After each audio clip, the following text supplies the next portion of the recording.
maanta waa maalin weyn oo ay mar kale dadka gobolka banaadir ay u dareerayaan sidii ay u qaadan lahaayeen kaararka codbixinta halkan aan idinkala soo hadlayo waa iskuulka Shaqulateen oo ku yaalo degmada Shangaani ee gobolka banaadir waa halkii ugu horeysay ee dadka gobolka banaadir ay ugu dareereen isdiiwaangelinta dadweynaha ee doorashooyinka golayaasha deegaanka dadkii ugu badnaa ayaa maanta halkan yimaaday iyadoo ujeedadu ay tahay inay qaataan kaararka codbixinta si ay qayb ay kaga noqdaan doorashooyinka golayaasha deegaanka oo ay doortaan hogaamiyaashooda dadka shacabka ah ee halkan isugu yimaaday waxa imaan doona halkan oo markaasi la kulmi doona mas'uuliyiin ka tirsan guddiga madaxa bannaan ee doorashooyinka qaranka sidoo kale degmooyin kala duwan oo gobolka banaadir ah ayaa sidaan iyo si la mid ah maanta looga qaadan doonaa kaararka codbixinta ee dadweynaha ay qaadan doonaan dadkan ayaa markaasi muddo ka hor isdiiwaan geliyay waxaana ay in muddo ah naawilayeen maanta oo kale inay qaataan kaarka codbixinta iyagu codkooduna ay qofka mas'uulka ka naqanayo iyagu ay ku doortaan waxaanu la kulmi doonaa dadweynaha kala duwan ee halka yimaaday isla markaasina maanta daneynaya inay kaararka codbixinta ay qaataan doorashooyinka ay ugu soo horeeyaan doorashada golayaasha deegaankuna ay ku galaan haddaba sida ay u arkaan iyo mas'uuliyiinta halka yimaada hadallada kala duwan ee laga jeediyo goobaha kala duwan ee kaararka codbixinta laga qaadanayo oo aanu tegi doono macluumaadka aynu goobahaasi ka soo ururinana waxaad noqon doontaan kuwa ugu horeeyo oo hela iyadoo qoraxdu aad u kulushahay waxaad joogtaa degmada Shangaani maxay tahay ujeedada maanta halka u imaatay wallahi maanta waxaan u imid ujeedada ay tahay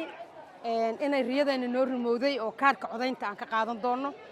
shacabka reer Muqdisho maanta waxay u dareereen inay qaataan kaarka codbixinta waxaan haysanaa kaarka diiwaangelinta waxaan ku faraxsanahay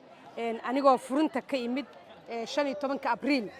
raagaceela ka imid sidaan u imid inaan toos halkaan u imid maantana inaanoo gurigayga ka soo baxay aan qaadan doono insha Allah waxaan rajaynaynaa in gobolka banaadir uu doorto golihiisa deegaanka inaan ka baxno maaragtay awoodda halka qof ahayd shacabkuna ay ku soo noqoto awoodda dadka degmada degan ay doortaan qofka u arkaan inuu yahay mudanaha maamuli kara degmadaas shalay waxa la lahaa dadku isdiiwaan gelin karaan oo cabsi amni ayaa jirto maantana waxaan aragnaa in isdiiwaan gelin kadib kaarka codbixinta la qaadanayo su'aasha taagan waxay tahay ma loo dareeri karaa doorasho iyadoo dadku qaar ay leeyihiin Muqdisho amni maaha sideeda banaanba nidaamka iyo dawladnimada laba qof iyo saddex qofood waxba la yeeli ma kara macna ma samaynayso muhiimadda waa bulshada rabitaankooda ay ku xiran yihiin dawlad markaa maqasho waxa dawlad dhista bulsho waxaana dumiyay bulsho marka aadan ugu faraxsanahay dadkan waa dad u diyaarsan inay qaataan kaarka codaynta maxay tahay sababta marka dadku waxay naceen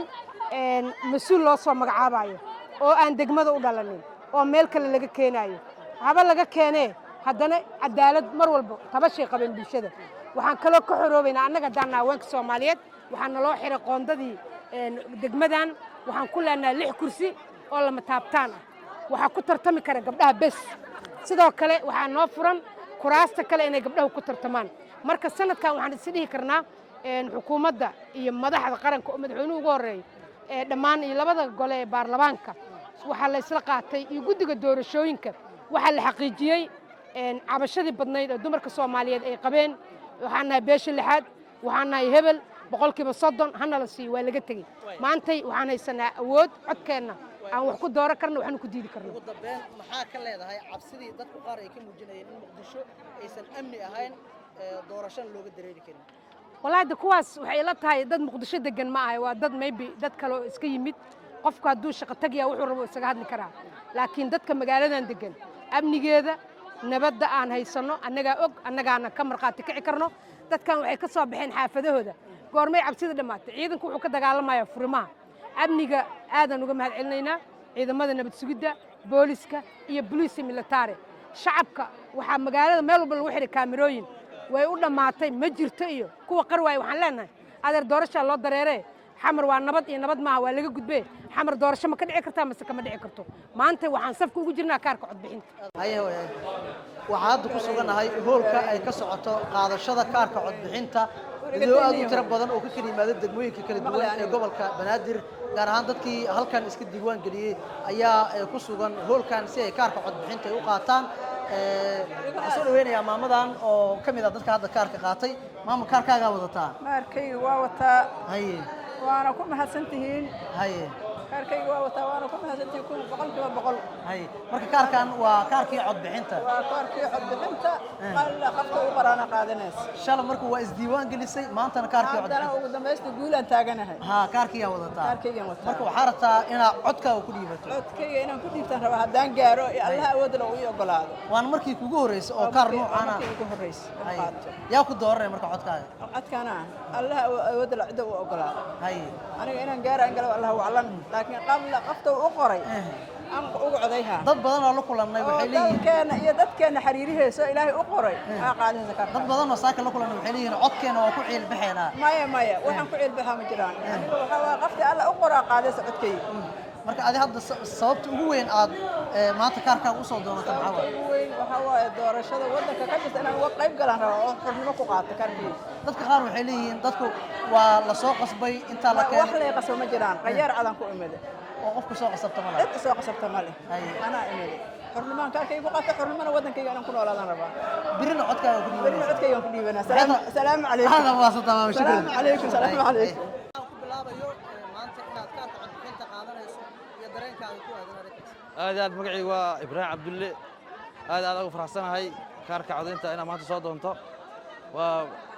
arrimaha dalka oo horu maray ka mid tahay marka aad u mahadsantihiin waan mahadsantihiin